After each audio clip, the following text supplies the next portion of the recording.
Bienvenidos, soy Tino Palomino, esto es Entrevistas con Tino.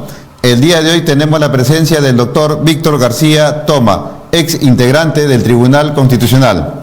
Señores, sinceramente lo que viene ocurriendo en nuestro país nunca antes se había dado. La situación de desconcierto sigue en nuestro país. El dólar prácticamente se ha disparado, hay fuga de capitales, los bonos peruanos están por los suelos y esto tal parece que no tiene cuándo acabar. Grupos políticos están pidiendo a la Organización de Estados Americanos, la OEA, una auditoría electoral. Y sinceramente pensamos que si queremos que el próximo presidente de la República goce de cierta legitimidad, es necesario que la OEA en nuestro país lleve adelante una auditoría. ¿Con qué finalidad? De poder despejar dudas de todos aquellos que piensan que en el proceso electoral peruano, tanto en la primera como en la segunda vuelta, haya habido fraude. Señores, no podemos tener un presidente que llegue pues al sillón presidencial con ese lastre de que en la cabecita de todos los peruanos o de la mayoría de los peruanos está de que ha habido fraude. Eso le va a quitar legitimidad al próximo presidente de la República. Añadirlo a eso, tenemos un Congreso fragmentado que prácticamente va a dificultar la gobernabilidad y no se va a poder llegar al cometido de resolver la crisis sanitaria y resolver la crisis económica. Doctor García Toma, bienvenido al programa. Tino, un gusto en saludarlo. Muy buenas tardes. Doctor, el señor Bermejo, el señor Cerrón, prácticamente están abocados ahora a recolectar 5 millones de firmas. Quieren llevar adelante un referéndum para un cambio de constitución. Algunos constitucionalistas dicen que ese no es el camino, que primero se tiene que ir al Congreso. ¿Cuál sería el camino para tener pues una asamblea constituyente y por ende una nueva constitución? Tino, hay dos vías ordinarias y una vía extraordinaria. Las vías ordinarias son las siguientes. El artículo 206 de la Constitución permite al Congreso en funciones llevar a cabo enmiendas parciales a la Constitución, entendiéndose por enmiendas parciales aquellas que no afectan la fórmula basilar del Estado peruano. Esto es, el tipo de gobierno, el modelo económico y el catálogo de derechos fundamentales.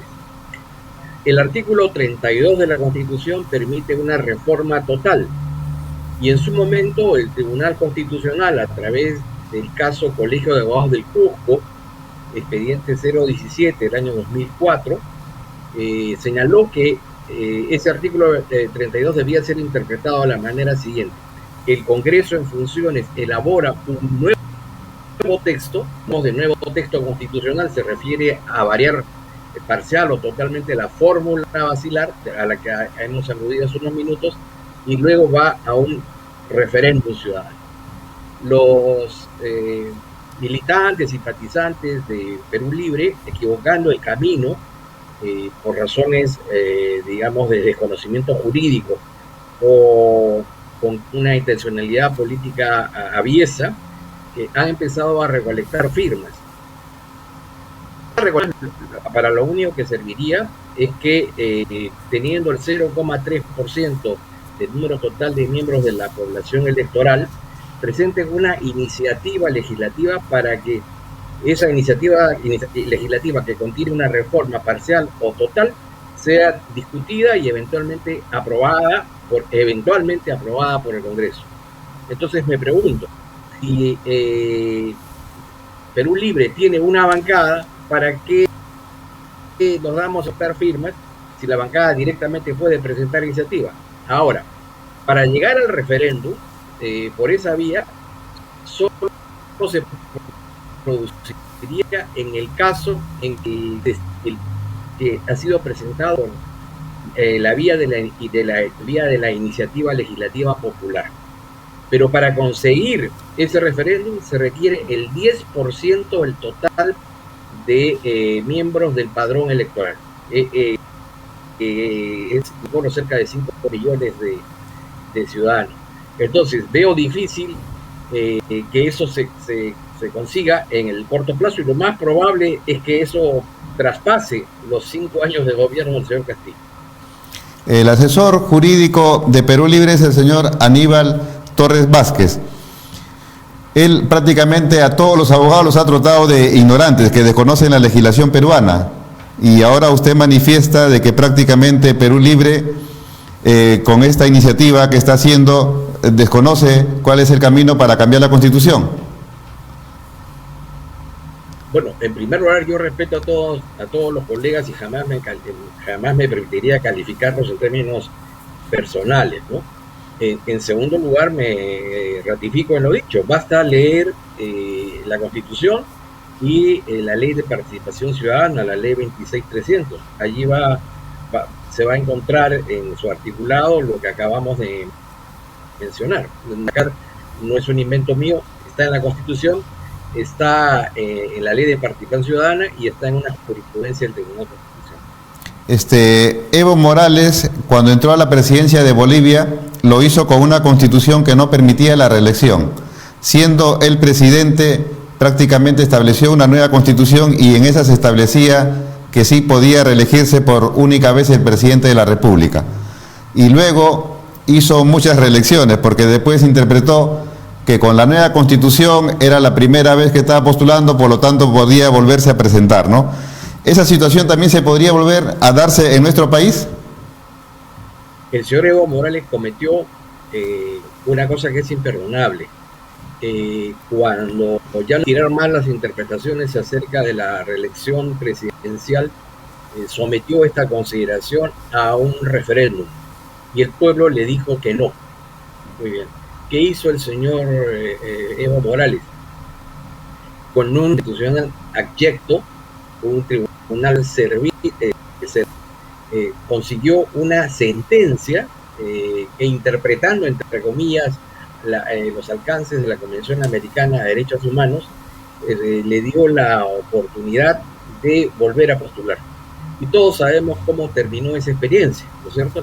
El señor Evo Morales tuvo que huir a la Argentina y generar una grave crisis política, ¿no? Es fruto sí. de una desmesurada vocación por el poder, que evidentemente le hace daño a las sociedades, ¿no? Sí, le preguntaba eso porque en el supuesto pues que llega a ser ungido como mandatario de nuestro país el señor Pedro Castillo, el partido político Perú Libre han manifestado abiertamente que ellos no van a cesar en su intento de cambiar la Constitución. Parece que eso es algo clave para ellos, ¿no? Eso pasó en Venezuela, pasó en Bolivia, ¿no? Para eso hay que convencer a buena parte de los miembros de un Congreso que tiene una mayoría con una composición ideológica totalmente distinta. Si mal no recuerdo, los miembros de Perú Libre son 35 o 37, y sumados a los de Juntos con el Perú y con el Partido Morado llegarían a 45 o 48 votos, ¿no?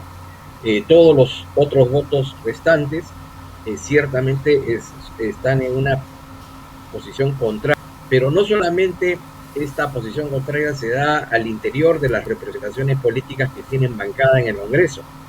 Existen varias encuestas que señalan que la preocupación de los peruanos no está en cambiar de constitución, sino en exigirle al presidente algo que usted ha señalado con tanta sabiduría. Lo primero que tenemos que hacer es contener, combatir y derrotar la pandemia. Lo que tenemos que hacer es reactivar el aparato productivo del Estado. El aparato, lo que tenemos que hacer es conseguir la devolución de los empleos perdidos, la consecución de nuevos empleos. Tenemos que combatir de manera muy severa la inseguridad ciudadana, que cada vez es más grande, aunque se note menos porque está tapada por el problema político. Y por último, desterrar en lo posible, ¿no es cierto?, los signos cada vez más gangrenosos de la corrupción dentro del Estado. Esas son las tareas principales que tiene el gobierno. Si un presidente no se da cuenta de eso, simplemente está ciego, no sabe qué país está gobernando, y ciertamente será un gobierno con mecha corta. porque esos problemas van sensiblemente a explotarle en la cara, ¿no? En un eventual gobierno del señor Castillo, tal parece que el ministro de Economía sería el señor Pedro Franqui, quien ha manifestado que para cambiar la política económica de nuestro país no es necesario cambiar la Constitución. También ha manifestado que él garantiza que no van a haber expropiaciones, que se va a respetar la autonomía del Banco Central de Reserva del Perú. ¿Qué tanta influencia o peso tiene la palabra del señor Pedro Franqui al interior del partido político Perú Libre? Bueno, las palabras del señor Franqui son alentadoras, sin embargo, no pueden, digamos, darnos certeza de nada, porque el señor Franqui no pertenece a Perú Libre, es aparentemente, y quien corta la torta en Perú Libre no es el señor Castillo, es el señor Cerrón, hasta donde tenemos entendido. Entonces tendremos que esperar al 28 de julio para saber si el señor Franqui está dentro o fuera del gobierno. Y si está dentro del gobierno, estará en un puesto subordinado o de cierta relevancia política, ¿no? Eso solamente lo sabremos el 28 de julio, si es que se unge como presidente al señor Castillo. En todo caso, el señor Castillo tendría que deslindar, pues, ¿no?, con el señor Cerrón, con el señor Bermejo y todos esos sectores radicales de Perú Libre. Claro, el primer problema que va a tener el señor Castillo es poder tener una relación armónica con su propia bancada, o mejor dicho, con la bancada de Perú Libre, porque esa es una bancada que está partida en dos: la del grupo, digamos, originario, los que son miembros y afiliados de Perú Libre, que está bajo la conducción del señor Cerrón, y hay un grupo de parlamentarios que han ingresado fundamentalmente por su condición de maestros y fueron presentados como invitados por el señor Castillo, que es un grupo minoritario, pero que expresan un punto de vista diferente, ¿no? Entonces, tampoco podríamos hablar de una unidad compacta anterior a esa bancada, y habrá que ver cómo se desenvuelve la situación entre el Poder Ejecutivo y el Legislativo, y particularmente al interior de esa bancada, ¿no? En estos momentos de incertidumbre que vive el país, Fuerza Popular prácticamente va a solicitar, o ha solicitado, creo, a la OEA una auditoría electoral. A este pedido se han sumado también otras fuerzas políticas del país, como Avanza País, Renovación Popular, el APRA, Acción Popular. ¿En qué consiste una auditoría electoral y qué vuelco le podría dar al presente proceso electoral? Tengo la impresión de que este planteamiento no ha surgido de Fuerza Popular, sino de otras organizaciones que, digamos, están participando en este proceso de defensa de la democracia ante lo que se entiende es la amenaza, digamos, de las instituciones y pilares básicos de ese sistema, ¿no? La auditoría electoral ha sido solicitada al presidente de la República para que a su vez exprese digamos, haga sus mejores buenos oficios y permita o se consiga que venga aquí la Organización de Estados Americanos a llevar a cabo un proceso de fiscalización, sobre todo en el tema, digamos, de los padrones, de la lista de electores, el manejo informático, etcétera, etcétera. La finalidad es obvia, ¿no? Es decir, existen en muchos sectores del país incertidumbre, duda, resquemor en que las elecciones digamos, que los resultados que vaya a dar el Jurado Nacional de Elecciones no sean el fiel reflejo de la voluntad ciudadana. Y en consecuencia, esta auditoría, que vuelvo a repetir, finalmente quedará en manos del presidente el decidir si invita o no invita a la OEA para que se presente el Perú a llevar a cabo esta auditoría. De ella, en gran parte, va a depender la sostenibilidad del próximo gobierno, porque si como todo Nacional de Elecciones no va a cambiar de actitud y va a resolver las observaciones, las impugnaciones, las nulidades, digamos, por simples aspectos de forma, sin ingresar a la verdad material, tratando de escabullir, como sucede muchas veces en los estrados judiciales, los temas complejos, digamos, a través de triquiñuelas y trapacerías administrativas, ¿no?, para salir rápidamente del tema, lo único que va a conseguir. Efectivamente, se proclamará un presidente, pero ese presidente nacerá pues inválido, ¿no es cierto? Porque no podrá ni caminar ni correr, porque no estará acompañado con buena parte de la población. Entonces, se requiere que, digamos, esta proclamación vaya acompañado con, digamos, una santificación que proviene de la legitimación, que no haya duda, que no haya ninguna observación que hacerle al proceso y que en consecuencia algunos con satisfacción y otros con resignación acepten que esos son los resultados que la ciudadanía ha dispuesto para el país. El presidente de Colombia, Iván Duque, presentó al Congreso de su país un proyecto de reforma tributaria. Y ante este proyecto de reforma tributaria, que los manifestantes entendían que querían pues incrementar los impuestos del pueblo, entre ellos la clase media, se salieron a la calle y por presión popular el presidente tuvo que retirar su proyecto, pero a pesar de eso la gente sigue en la calle. En nuestro país hay sectores que dicen salgan a la calle y solo de esa manera vamos a lograr que el Jurado Nacional de Elecciones logre anular esta segunda vuelta y convoque a una segunda vuelta. ¿Esto es viable? Lo primero que sería deseable es calmar los ánimos, atemperar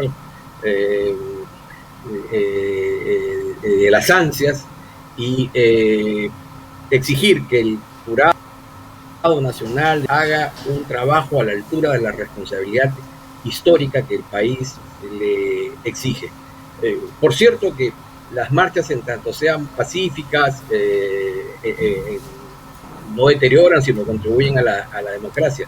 Pero lo cierto y lo real es que detrás de estos dos movimientos que van tomando las calles todavía pacíficamente, se esconde ya una división, un encono entre peruanos que no le hace bien al país, ¿no? Entonces, si ese encono, esa división, esa fractura que se ha producido no es superada, no es recuperada prontamente, el destino del país pasará en el corto plazo por situaciones muy, muy complicadas. El cargo que ostentaba el doctor Luis Arce Córdoba, según la legislación electoral, es irrenunciable y menos se puede renunciar pues en medio de un proceso electoral. Pero él no ha renunciado. Lo que él ha presentado es una carta en la cual declina al cargo. ¿Eso tiene asidero legal? Hay dos cosas que decir sobre eso. No existe el concepto de declinación en la legislación electoral. Existe lo que usted ha señalado, la imposibilidad de que un miembro del Jurado Nacional de Elecciones presente su renuncia durante el proceso electoral. En consecuencia, hasta la finalización del proceso. Es por ese motivo que en el caso de la carta del señor Arce, esta debió ser rechazada, porque no está conforme a derecho. Pero además, y aquí viene la segunda parte, la decisión unilateral del presidente del Jurado Nacional de Elecciones es insólita y jurídicamente inadmisible. Insólita porque el jurado es un ente colegiado. Si bien es cierto, el presidente es el y le corresponden los actos ceremoniales y de protocolo, tocar la campanita, dirigir la marcha administrativa de la organización. En lo que se refiere a este tipo de materias, esas decisiones se toman en conjunto, situación que en este caso no se ha dado. En segundo lugar, la decisión que ha dado, el conjunto de decisiones que ha adoptado el presidente no tienen sustento ni amparo ni en la Constitución ni en la ley del Jurado Nacional en una jurisprudencia. La Constitución dice que las autoridades solo pueden hacer aquello que expresa clara y determinativamente la Constitución y la ley mandan. Es decir, tienen un ejercicio del poder racionalizado. Aquí se ha producido un acto de exceso en el ejercicio del poder porque se han hecho cosas que no están autorizadas por el ordenamiento jurídico.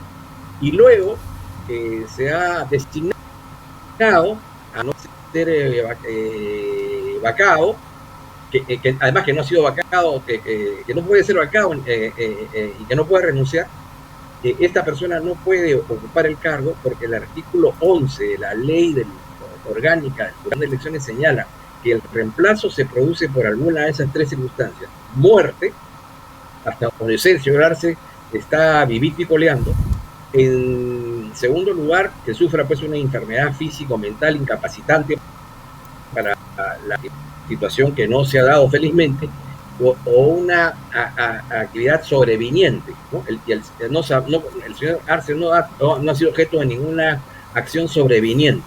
En consecuencia, ese nombramiento es espurio, y seguramente tendrá que ser corregido, ¿no? Lo que debería hacer el presidente del Jurado Nacional de Elecciones es convocar a sus miembros, tratar e indicarle que él, por mandato de la ley, no puede renunciar y debe continuar en el ejercicio de sus funciones. Y si se negase a hacerlo, el quórum no se va a hacer sobre 5, se hace sobre 4, porque si bien es cierto que la ley habla de 5 miembros, en realidad, por una disposición del Poder Judicial, en estos momentos solo están activos 4 magistraturas al interior del jurado, y en función se toma el quórum, y por ende, esté o no esté el señor Arce, en ese contexto no afectaría el quórum. Entonces, lo que ha hecho el señor Jorge Salas Arenas, de tomar esa declinación como una suspensión en su cargo y solicitar al Ministerio Público que se apersone pues el suplente 1 del señor Luis Arce, es prácticamente ilegal. Y si sigue con esto adelante y proclaman a Castillo como presidente, esa proclamación sería pues ilegal. Claro, por eso le digo que esperemos que haya una rectificación del presidente del jurado, porque finalmente esa no es la solución a la crisis que se ha planteado al interior del jurado. Lo que queda claro que más allá de las incompetencias técnicas del señor Salas, es la falta de muñeca, la falta de habilidad, ¿no es cierto?, la falta de idoneidad para ejercer una responsabilidad de esa naturaleza. Parece que ha entrado a la cancha con los chipunes cambiados, ¿no? Efectivamente, la institución no está marchando bien porque no tiene una correcta, una acerada construcción. Ese es el problema, entre otros, que hay en el jurado. Sí, entonces, como usted ha manifestado, el señor Luis Arce Córdoba no ha renunciado, ha declinado al cargo, y lo que debió hacer el presidente del Jurado Nacional de Elecciones es invocarlo a que retome su cargo, toda vez que es irrenunciable, y menos en un proceso electoral. Pero sin embargo, ya la Junta Nacional de Justicia, en estos casos expedita, rápido, ya le inició un proceso disciplinario, y tal parece que eso va a terminar en destitución.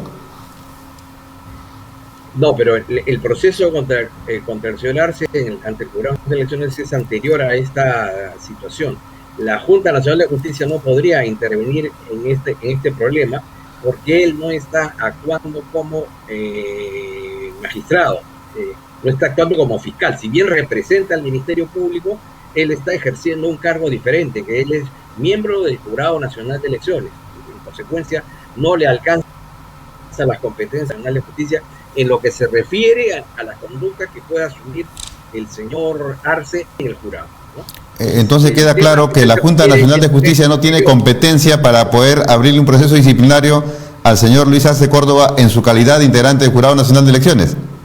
Así es, el proceso que tiene abierto en su condición de fiscal, ¿no?, que se ha dado algunos meses antes, y que si lo han activado me parece mal, porque creo que eso lo he leído hace poco, hará cuestión de una hora. Sí, pues. Bueno, mal contribuye a generar un clima de mayor tensión. Pudo haber esperado la culminación del proceso para llevar a cabo esa tarea, ¿no? En fin. Dina Boluarte, que es la vicepresidenta del señor Castillo, ¿no?, con esto que se quiere hacer ante la Organización de los Estados Americanos, ella manifiesta que lo que se está pretendiendo, lo que se está buscando es un golpe de Estado, toda vez que Castillo ya es presidente. Nos acabamos de enterar que Castillo es presidente. El único que proclama a un candidato como presidente es el Jurado Nacional de Elecciones. Y el Jurado Nacional de Elecciones, más allá de sus problemas, no ha terminado su labor. Cuando termine su labor y proclame a alguien en particular, este será pues el presidente electo, ¿no? El tema de la denominada auditoría está en manos del presidente de la República. Él tomará la decisión que estime más conveniente para los intereses del país, ¿no? Si bien es cierto que no podemos hablar pues de fraude, pero sí ha habido irregularidades, tanto en la primera como en la segunda vuelta. Por ejemplo, la señora Dina Boluarte es funcionaria pública del RENIEC, pero ella se encuentra en una situación de licencia sin goce de haber. Entiendo yo que si está con licencia sin goce de haber, mantiene su vínculo laboral, pero la legislación electoral dice que tiene que renunciar al cargo. Cuando una persona renuncia, se quiebra el vínculo laboral. Pero eso no afecta digamos, el problema central es el tema de los votos, ¿no? Es decir, hay una diferencia de 44.000 votos entre Perú Libre y Fuerza Popular, y hay unas 900 aproximadamente actas, ¿no? Entonces, el resultado de las observaciones, nulidades e impugnaciones de esas 900 actas es posible, ¿no es cierto?, que ese resultado eventualmente se varíe. De ahí la importancia, ¿no es cierto?, de esta labor de fiscalización final por parte del jurado. Ahí creo que deberíamos centrarnos, ¿no? Sí, no, sino que le hacía este comentario a razón de que han sido sumamente escrupulosos, por ejemplo, con el señor Sillones, el ex gobernador de la región Ica, que por no declarar un vehículo que ya no le pertenecía, lo sacaron de la carrera electoral. Bueno, Tino, al inicio del proceso electoral se barrieron al Frente Esperanza, barrieron a Perú Nación, al Partido Aprista, se tumbaron a la lista congresal por Lima del Partido Popular Cristiano, que tiene, digamos, su principal bastión es justamente este distrito electoral. Luego, en 2 ocasiones, se tiras contra el señor Vizcarra, claramente que debieron ser declaradas fundadas. Luego surgió esta situación ridícula de derogar una norma que no había sido publicada, ¿no es cierto? Y entonces surgió este tema de si había cumplido o no había cumplido sus efectos, pero el problema lo crea el jurado, al derogar una norma que según ellos no había sido publicada, y al amparar la derogatoria en una supuesta Tribunal Constitucional, que es cierto que dice que no se puede alterar el cronograma que tiene carácter preclusivo. Si yo presento algún reclamo y ese reclamo se da cuando ya se ha vencido la etapa que tiene que ver con el reclamo, este reclamo tiene que ser desestimado. Pero en el precedente, en el caso Ceballos, el tribunal fue muy claro. El proceso electoral tiene 3 etapas: la convocatoria, que ya concluyó; el proceso sufragial, que ya concluyó; la OMPE dio, digamos, sus resultados de su escrutinio, y estamos en la etapa de la proclamación. Cuando Fuerza Popular presentó sus reclamos, lo hizo cuando no se había iniciado la etapa de proclamación. En consecuencia, la argumentación que en su momento señaló el presidente del jurado, no es correcta, ni siquiera digo que es cierta, que es falsa. Digo que simple y llanamente no tiene ningún tipo de asidero jurídico, es decir, se ha tergiversado, malversado la jurisprudencia del Tribunal Constitucional. El presidente del Jurado Nacional de Elecciones señala que en esta etapa en la cual están resolviendo pues las impugnaciones, no hay etapa probatoria, por lo tanto no hay padrón electoral, ¿no? ¿Por qué se niegan ellos a utilizar el padrón electoral para contrastar las irregularidades? No hay etapa probatoria, pero sí se pueden ofrecer pruebas. digamos, el jurado, de acuerdo con el artículo 176 de la Constitución, tiene como finalidad, tiene como responsabilidad el velar por la verdad electoral, porque el voto de los ciudadanos sea respetado escrupulosamente, ¿no es cierto? Muy bien. En ese texto, el Jurado Nacional de Elecciones no debió esperar siquiera que Fuerza Popular solicite que se pidan las listas de electores. Lo pudo hacer de manera de oficio, porque así lo dispone la Ley de Procedimientos Generales, ¿no? Administrativos. ¿Y por qué digo esto? ¿Y por qué es importante? Porque en la lista de electores, que todos conocemos, que es la que está, digamos, colocada en la mesa de sufragio y que es donde implantamos nuestra huella digital, y firmamos, que contiene nuestro nombre y apellido, y firmamos y todo esto, establece cuántos electores esa mesa. Y entonces es muy fácil.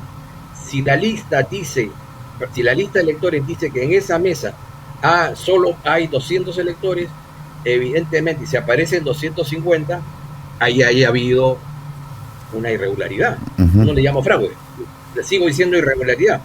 Para eso sirve la lista de electores.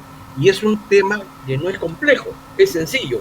Es mirar cuántos electores aparecen en la lista y cuántos votos sufragantes aparecen en el acta. Es así de sencillo. Si no se quiere hacer, es porque no se quiere conocer la verdad material. Y si no se quiere conocer la verdad material es porque se quiere proclamar al que ya todos conocemos. Doctor, cambiando de tema y yendo al Tribunal Constitucional, ¿por qué es importante el Tribunal Constitucional? El Tribunal Constitucional es importante primero porque es el garante del respeto a los principios, valores y disposiciones que contiene la Constitución. En segundo lugar, porque es el órgano que garantiza el correcto ejercicio del poder a través de la expedición de sus normas o la ejecución de sus actos. Es importante el Tribunal Constitucional porque es la póliza de salvaguarda de los derechos fundamentales de las personas que acuden ya en última instancia ante el tribunal para conseguir que cese la amenaza o la violación de derechos fundamentales como pueden ser la libertad personal, piedad, el debido proceso, etcétera, etcétera. Porque además el Tribunal Constitucional es el supremo intérprete de la Constitución, es quien establece cuál es el alcance y contenido de cada una de sus disposiciones.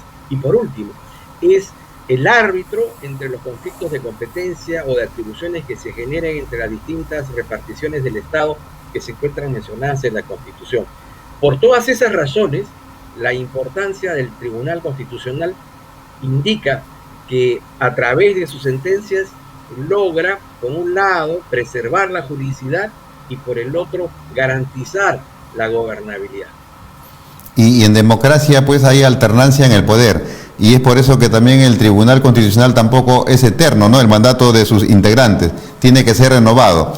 Sin embargo, hay sectores que se oponen a la renovación del Tribunal Constitucional, y eso nos costó incluso un Congreso, cuando el Congreso tiene como potestad pues elegir a los miembros del Tribunal Constitucional y no el Ejecutivo.